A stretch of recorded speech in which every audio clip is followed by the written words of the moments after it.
When the National Popular Vote Bill is in effect, all of the electoral votes from the states that have enacted the bill will be awarded as a block to the presidential candidate who receives the most popular votes in all 50 states and the District of Columbia. The bill takes effect only when enacted by states possessing a majority of the electoral votes. That is, enough electoral votes to elect the president. That is, 270 of the 538 electoral votes. The National Popular Vote Bill thereby guarantees the presidency to the candidate who receives the most popular votes in all 50 states and the District of Columbia. Former U.S. Senator Birch Bayh of Indiana has stated that the National Popular Vote Bill is, quote, consistent with the Constitution, unquote, and has testified on its behalf at state legislative hearings. In 2008, the League of Women Voters National Convention voted for its members and chapters to study, quote, the advisability of using the National Popular Vote Compact among the states as a method for electing the president, unquote. Note that the National Convention did not call for designating the National Popular Vote Bill as the only acceptable method for achieving direct election of the president, to the exclusion of an amendment. However, Consensus Question 1 forces a choice between the amendment approach and the state-level approach of the National Popular Vote Bill, as does Question 6. These forced choice questions are reminiscent of the schism in the women's movement that delayed women's suffrage for many decades, between those who rigidly insisted that an amendment was the only acceptable method and those who feel, as I do, that both methods are acceptable, but that state action is the practical way to advance the goal. But the even more important point is that these forced choice questions are contrary to the explicit wording of the National Convention's resolution.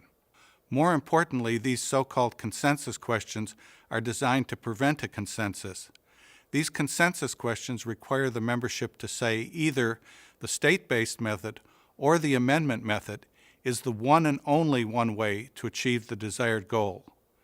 This means that the substantial number of League members who feel that both methods are acceptable, myself included, can only vote for the state-based approach if we are willing to say that the amendment approach is unacceptable. This forced choice is a false choice. In addition, all 7 questions contain extensive built-in editorializing. Have you ever walked into a voting booth and been presented with a ballot question beginning with the disparaging lead-in, despite the novelty? Moreover, the built-in editorializing includes numerous comments that are demonstrably false. The editorializing in Question 1 tries to convey the notion that the winner-take-all rule is, quote, a basic element of the constitutional framework, unquote. This is manifestly false because the winner-take-all rule is not in the United States Constitution. It was never mentioned at the Constitutional Convention or in the Federalist Papers. The winner-take-all rule was used by only 3 states in the nation's first presidential election in 1789. The winner-take-all rule is nothing more nor less than an ordinary state law. Similarly, Question 2 incorrectly advances the notion that voting is, quote, a fundamental constitutional issue, unquote, that must necessarily be addressed by a federal constitutional amendment. Does anyone think that the 30 states that gave women the right to vote before the 19th Amendment were wrong because they acted without a constitutional amendment?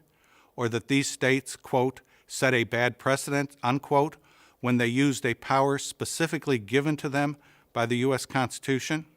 Does anyone think that all 50 state legislatures were wrong or set a bad precedent when they decided to permit their voters to vote for president without using a federal constitutional amendment? Does anyone think that all the states were wrong in eliminating the wealth qualification for voting without using a federal constitutional amendment?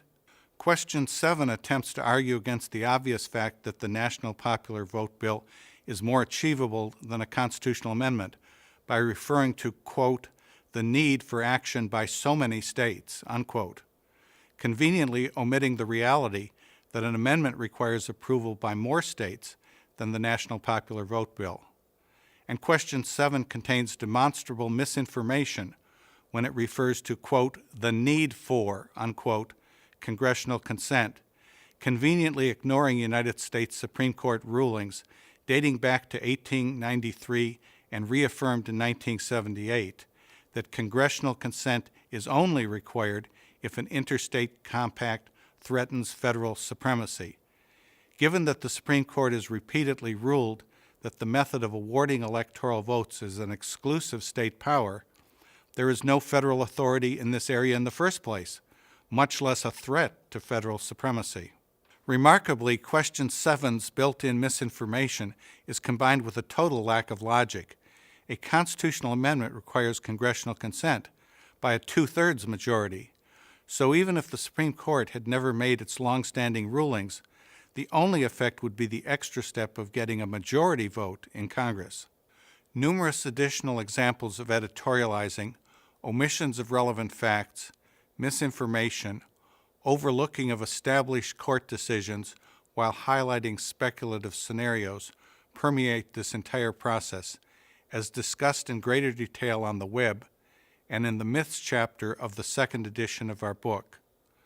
Question 5 forces a choice between the National Popular Vote Bill and uniformity.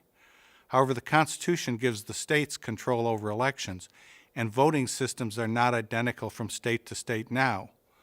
Moreover, Senator Bayh's amendment, which is the one that the League has historically supported, does not impose uniformity on the states. So why is this choice being forced when the League's own amendment does not call for uniformity? Only 3 constitutional amendments on direct election were introduced during recent sessions of Congress. None had even a single co-sponsor, and all 3 differ from the League's own amendment. It is extraordinary that an organization with a large national staff in Washington has, year after year, failed to recruit even one of the 535 members of Congress to sponsor the organization's own constitutional amendment. The failure of the national office to perform even the minimal step of bill introduction could, conceivably, be due to the fact that the national office has made the determination that there is no practical possibility of getting an amendment through Congress. If this is true, this determination about achievability is directly relevant to the current debate and should have been disclosed to the membership during the study process. However, there could be another explanation. When we visited the League's national office in 2005, prior to our first press conference in 2006, we were surprised to be pummeled with written questions and concerns that disputed whether direct election of the president was a good idea, as opposed to questions about the mechanics of our proposal. The national office's behavior raises the possibility that the reason why it has failed to take even minimal actions to advance the League's position is that the national office has simply decided to entirely ignore the membership's mandate in favor of direct election of the president, as adopted in 1970 and 1982 and reaffirmed in 2004. In any event, the 7 consensus questions provide no way to answer the question posed by the 2008 National Convention, namely whether the National Popular Vote Bill is an acceptable way to achieve the desired goal. Although some chapters have, midway through the process, added a vote on the actual question posed by the 2008 National Convention in the comments section of the National Office's form, the practical reality is that a great many chapters have already submitted responses. In addition, there are no clear and transparent rules established in advance for interpreting the membership's responses to these confusing and deeply flawed questions. I have sent out this short video to some League members whose names and addresses we have. However, we believe that every member of the League of Women Voters has a right to hear both sides of this debate, and in particular to hear a discussion of the improper nature of the so-called consensus questions. Accordingly, we are prepared to send, at no cost to the League, a video and materials presenting the facts to every League member, and we hereby request the National Office to permit its members to hear both sides of this debate. We think the case in favor of the National Popular Vote Bill is compelling, and that there's a real possibility of success in time for the 2012 election, and that the League could and should play a role in advancing its long-held position in favor of electing the president by a national popular vote. Thank you for your consideration and attention to this important matter.